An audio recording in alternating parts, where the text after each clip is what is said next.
The night the city nearly swallowed her child began with a scream that wasn't loud, but desperate enough to cut through steel and traffic and money and indifference. It came from a small voice, thin as glass, trembling with urgency, and it stopped a powerful man mid-step in the middle of a glittering sidewalk where nothing was supposed to go wrong. Snow was falling in lazy, deceptive flakes, the kind that looked beautiful from high-rise windows but burned like needles when they touched bare skin. A child was freezing somewhere in that white blur, and a little girl had noticed when the rest of the world had already decided not to. If you believe in kindness, in second chances, in the idea that small hearts can change big destinies, take a moment right now to like this video, share it, comment your thoughts, and subscribe to the channel. Stories like this exist because people still care, and your support keeps them alive. Ethan Hale had built his life on control. As the CEO of a rapidly expanding tech firm, he lived by calendars, forecasts, and decisions measured in millions.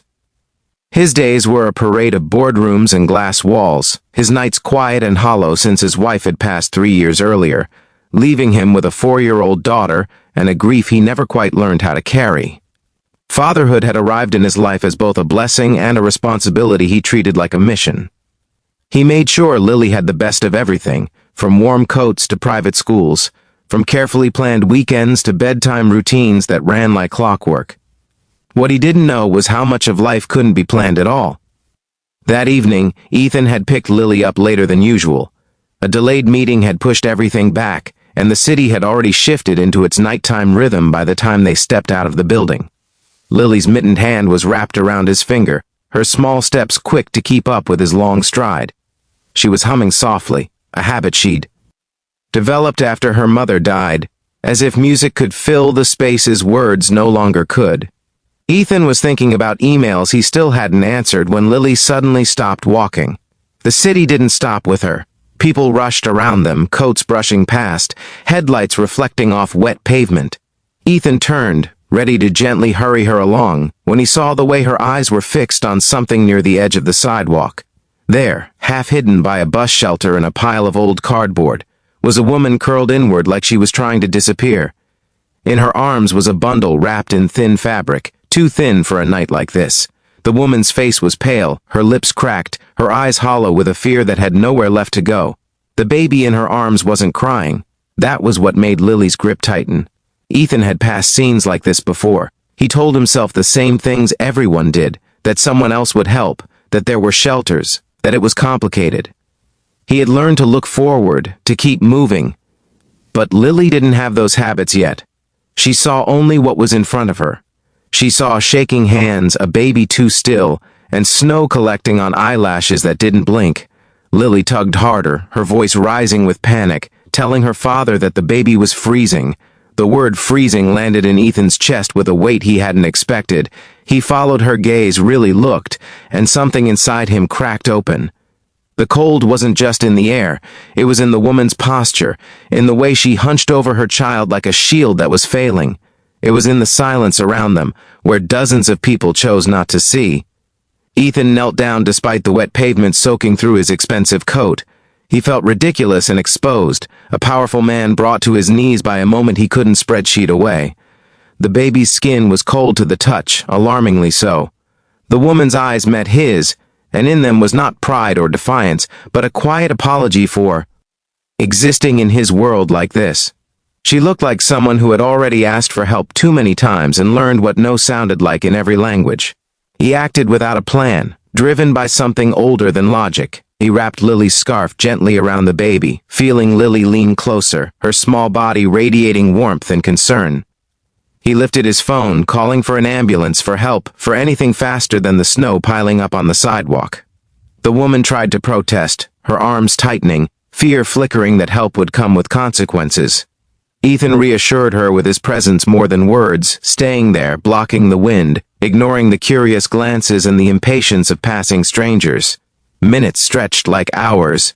Lily stayed still, her face serious, her eyes never leaving the baby. She pressed her mittened hand against the tiny chest, as if willing warmth into it. Ethan watched his daughter and realized this was the part of her he couldn't teach or buy or protect. This was who she was becoming, shaped not by privilege but by empathy. The ambulance arrived with flashing lights that painted the snow red and blue. Paramedics moved quickly, wrapping the baby in thermal blankets, checking vitals, lifting both mother and child with a care that felt like a small miracle. The baby let out a weak cry then, a sound that made Lily sag with relief. The woman was helped inside, and before the doors closed, her eyes searched for Ethan and Lily. Gratitude passed between them like a silent vow. Most people would have let the moment end there. Ethan didn't. He followed to the hospital, Lily asleep against his chest in the waiting room hours later, her hair damp from melted snow. He learned the woman's name was Marisol, that she had fled an abusive home, that shelters were full, that she had been surviving day to day with a newborn in winter because the alternative had felt worse. He learned how thin the line was between stability and the street, how one bad turn could unravel an entire life. Ethan went home that night changed in a way no promotion had ever changed him. He lay awake, listening to Lily breathe, seeing the baby's blue-tinged skin in his mind, hearing Lily's urgent cry over and over. He thought about his wife, about the compassion she'd carried so easily, about the kind of man he wanted his daughter to believe he was. The days that followed were a blur of action. Ethan used his resources not as a show of charity but as a bridge. He arranged temporary housing for Marisol near the hospital, worked quietly with social workers, lawyers, and nonprofits to secure protection and support. He checked in without hovering, offering help without making it a transaction. Lily drew pictures for the baby, taping them to the refrigerator, asking every morning how the baby was doing. The baby gained weight, color returning to her cheeks, strength returning to her cries. Marisol struggled with trust. Years of being ignored or blamed had taught her to expect help to vanish. There were nights she almost left the apartment, convinced it was safer to keep moving. But each time, there was a message, a grocery delivery, a reminder that this wasn't a trap. It was help, plain and simple. Ethan struggled too, in quieter ways. He faced questions from his board, from colleagues who didn't understand why he was suddenly distracted, why profit margins weren't his only priority. He wrestled with guilt, realizing how close he had come to walking past that bus shelter like everyone else. He learned that being a good father wasn't just about providing comfort, but about modeling courage. Winter slowly loosened its grip on the city. Snow turned to slush, then to rain, and eventually to damp sidewalks reflecting spring light. Marisol found work through a community program, modest but steady. She moved into a small apartment of her own. The baby, named Sophia, learned to smile, her laughter bright and startling. Lily visited often, sitting on the floor, sharing toys, a bond forming that didn't care about background or status. One afternoon, as Ethan watched the girls play, he understood something fundamental. Lily hadn't just saved a baby that night. She had saved him from becoming someone smaller than his circumstances. She had reminded him that humanity wasn't something you outsourced or donated to. It was something you practiced, especially when it was inconvenient.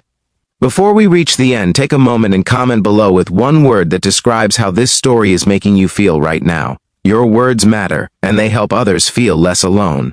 Years later, the story would still live quietly in their lives, not as a viral headline or a feel-good press release, but as a shared truth. Ethan's company eventually launched an initiative supporting housing stability, inspired not by branding, but by lived experience. Lily grew older with a fierce sense of justice, the kind that didn't look away. Marisol built a life stitched together with resilience and gratitude, never forgetting the night a little girl saw her when she felt invisible. And somewhere in the city, on cold nights, there were fewer babies freezing unnoticed. If this story touched your heart, if it reminded you of the power of compassion and the ripple effect of one brave moment, please like this video, share it with someone who needs hope, and let us know your thoughts in the comments. Your engagement helps keep stories like this alive, and maybe, just maybe, it will inspire the next person to stop, to look, and to care when it matters most.